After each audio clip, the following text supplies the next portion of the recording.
Fala pessoal, beleza? Aqui é Dib. Seguinte, o vídeo de hoje a gente vai conversar sobre 5 coisas da Mitsubishi Pajero Dakar que eu não gosto muito. São opiniões particulares, não necessariamente vai refletir o que você acha. Pode ser que você tenha ou venha adquirir esse carro e você não acha a mesma coisa que eu acho. Pode ser que essas coisas que eu vou falar não te incomode tanto, mas eu achei importante compartilhar com vocês essa opinião de usuário, porque talvez alguma coisa que eu fale seja um calcanhar de Aquiles para quem estiver pensando em adquirir esse veículo. Na minha opinião, nada disso que eu vou falar desabona o carro e nada disso é motivo de arrependimento por ter comprado o carro, ou nada disso seria motivo de eu deixar de adquirir o carro. São só coisas que eu acho que poderiam ser melhores. Vamos começar? A primeira coisa que eu queria falar com vocês é o seguinte: é a posição de dirigir. Eu acho a posição de dirigir um pouco desconfortável. Talvez seja porque o banco fica muito próximo ao assoalho do carro. O pessoal de Triton usa bastante um adaptadorzinho, um suporte, como se fosse um calço que fica embaixo do banco. Eles instalam entre o banco e o assoalho para a parte do banco ficar um pouco mais alta na frente. Eu tenho esse acessório, vou mostrar para vocês, e eu acho que melhorou muito, porém o problema ainda persiste um pouco, poderia ser melhor. Vocês conseguem dar uma olhada aqui, ó. Quando a gente coloca o pé no acelerador, ele fica numa posição que ele não fica muito legal. Então, pelo menos para mim, eu não acho muito confortável. Pegando longas distâncias, você dirigindo bastante, chega a dar um incômodo ali atrás do joelho, fica uma coisa meio chata, uma coisa meio ruim. O adaptador que eu tô falando para vocês é isso aqui, ó.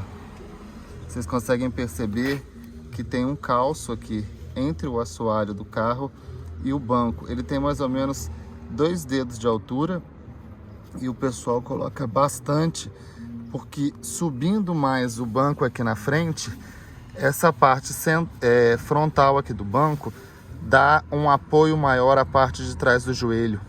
Como ela fica mais baixa, isso aqui, ó, essa região aqui, o finalzinho da coxa, ela fica meio que mais alta que o banco. Isso deixa um pouco desconfortável. Talvez, dependendo da tua altura, você não se importe tanto.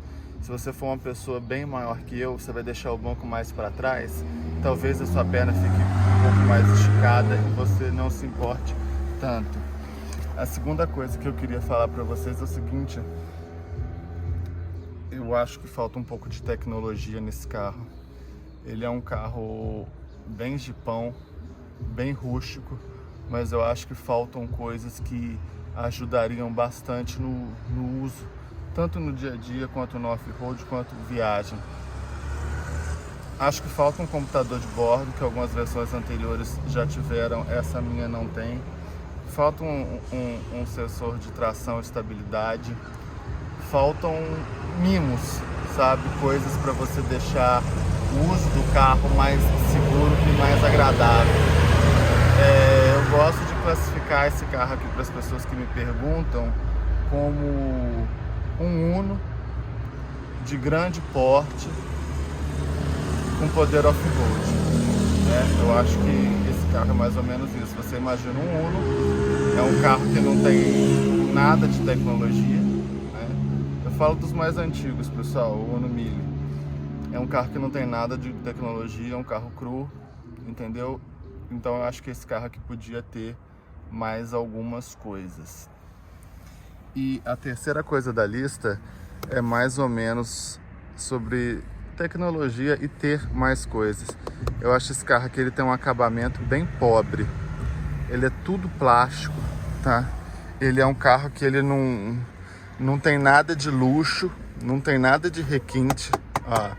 São peças muito boas, pessoal. Não estou dizendo que é um carro mal construído, que é um carro vagabundo, não é nada disso. É um carro bacana, mas eu acho que ele poderia ter alguma coisa mais de conforto, mais de requinte, né? Um acabamento mais legal. Inclusive a SW4 desse ano, Eu acho que é um carro um pouquinho mais requintado, sem deixar de ser rústico. Tem um interiorzinho mais claro, alguns modelos até com acabamento em madeira. Ela passa uma sensação maior de luxo, de valor agregado para o veículo, que eu acho que falta um pouco nesse carro aqui. Ele é muito unão, como eu já disse no tópico anterior. Outra coisa que eu queria falar para vocês que eu não gosto nesse carro, que me faz muita falta, são porta-objetos. Ele tem até uma quantidade considerável de porta-objetos. Tem porta-objeto na porta, tem porta-objeto aqui, tem porta-objeto aqui, aqui no centro. Só que os porta-objetos dela, apesar de serem muitos, eles são pequenos. Então eles deixam de ser úteis, na minha humilde opinião. Tem bastante coisa, mas nada é bom. A título de ilustração, eu deixei aqui um pouquinho de papel para vocês verem, ó. É 3 dedos aqui, não dá para você colocar muita coisa. Uma garrafinha de Gatorade que é bem pequena, que é o máximo que você vai conseguir colocar de garrafa nesse porta-garrafa que eles fizeram aqui no final do porta-objetos. Aqui no centro do carro, a gente tem também um porta-objetos que é mais ou menos do tamanho de um som, tá? Ele é bem pequenininho, não dá nem para colocar a mão toda. Ele tem um pouco mais de 2 dedos de altura e é um porta-objeto, gente, que praticamente não serve para nada. Talvez você vai colocar a sua carteira aqui e acabou. Aqui embaixo tem outro porta-objetos, mas tem um pendrive aqui que eu coloquei para vocês terem um pouco de noção. Uma moeda, também não cabe nada. Você não consegue colocar absolutamente nada aqui dentro, né? Tem um pequeno porta-objetos aqui do tamanho de uma GoPro. Ele é bem raso, né? Não tem mais de 2 centímetros de profundidade. Como é um carro que balança bastante, tem curva, tem buraco, então você também praticamente você não consegue pôr nada aqui. A gente tem aqui esse porta-copos, que também é bem pequeno.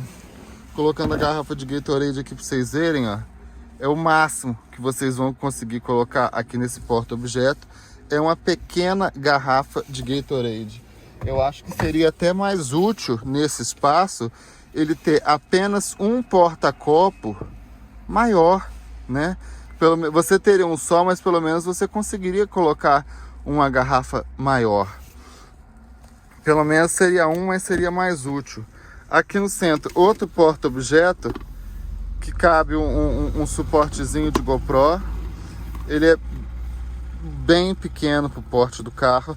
Eu já tive carros bem menores que a Pajero Dakar, que o porta-objetos era igual ou maior. Um exemplo é o Veloster. O porta-objeto do Veloster, que é um carro bem compacto, não é muito diferente desse aqui. Passando para a parte de trás, a gente tem um porta-copos aqui, ridículo, é um negócio irrisório. Aqui você vai conseguir colocar uma carteira, alguma coisa bem pequena. Não cabe nenhuma garrafa aqui, né? Nem a do Gatorade a gente vai conseguir colocar. Outro porta-objetos que não serve para nada. Na outra porta a mesma coisa. Aqui no centro, porta-copo, mas muito pequenininho, né? Eu diria para vocês que a única coisa padrão que tem aqui é esse porta-objetos aqui na traseira do banco, né?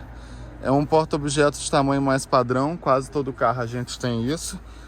Aqui na parte de trás, para 6º e 7º passageiro, a gente tem um porta-copos também aqui que não cabe mais que uma garrafa de Gatorade. É bem pequeno, então dá para vocês verem que até tem muita coisa, né? Mas é tudo coisa que você não consegue utilizar na prática, no dia a dia, principalmente se tratando de um carro grande, de um carro para 7 pessoas, de um carro que você tende a ter aí um uso off-road, né? Que ninguém sai para um off-road com uma necessaire, né? Você sai para um off-road com mochila, com bugiganga, pode ter algum imprevisto E, poxa, quanto mais água você tiver, melhor. Então seria o ideal você ter bastante porta-objeto para você colocar a garrafa. Outra coisa que eu queria falar para vocês que eu não gosto muito desse carro é o comportamento do câmbio. Apesar dele ter um câmbio de 4 marchas, que a maioria da galera reclama muito, no dia a dia, no uso, não atrapalha muito. Você não sente muita falta. Só que tem uma situação específica que eu acho que ele fica bem chato. É no caso da gente pegar subida e a gente precisar manter uma velocidade baixa. Você utilizar esse câmbio entre primeira e segunda marcha, numa subida, tanto no asfalto, no off-road, uma subida que você não vai imprimir muita velocidade por algum motivo, o câmbio eu acho que ele fica um pouco perdido entre primeira e segunda. Ele não sabe às vezes se ele deixa na segunda o carro subir mais tranquilo. Ele não sabe se ele joga uma primeira para você subir com mais torque, né? E sempre você mantendo a mesma velocidade, a mesma constância de subida, às vezes ele fica um pouco perdido, ele taca a segunda, você está subindo, de repente você sente que ele tacou a primeira, que o carro está com mais força, e de repente você está subindo com mais força, de repente ele joga a segunda, você sente que o carro morreu um pouco, né? No quesito off-road, eu não acho isso nem tanto um problema, porque quando você está no off-road, você até tende a passar pro modo de troca manual, para você ter um ajuste mais fino da marcha, né? De como você vai querer subir. Eu acho que eu vou subir numa primeira, eu vou subir mais tranquilo, então não é tanto problema. Mas no dia a dia, às vezes você tá ali numa subidinha que você quer ir de boa, sem se preocupar com marcha, ele apresenta esse negócio assim que eu acho um pouquinho chato. Inclusive esse negócio de ficar trocando de marcha toda hora, talvez seja o grande responsável por superaquecimento de câmbio da Mitsubishi que tinha no passado. É um negócio que eu acho que não atinge a Dakar, eu nunca vi ninguém falar disso, mas em situações específicas eu acho que é um pouquinho chato. Eu acho que é um negócio que tinha que ter um ajuste mais fino, talvez seja até a falta de uma quinta marcha para ficar ali no meio, para deixar o carro mais ajustado, mas também é tranquilo, são coisas que eu acho que poderiam ser diferentes, mas dá perfeitamente para você ter e ser feliz com a Pajero Dakar do jeito que ela é. E é isso, nosso vídeo chegou no final, queria agradecer a todos por terem acompanhado aí até aqui, um abraço, até mais.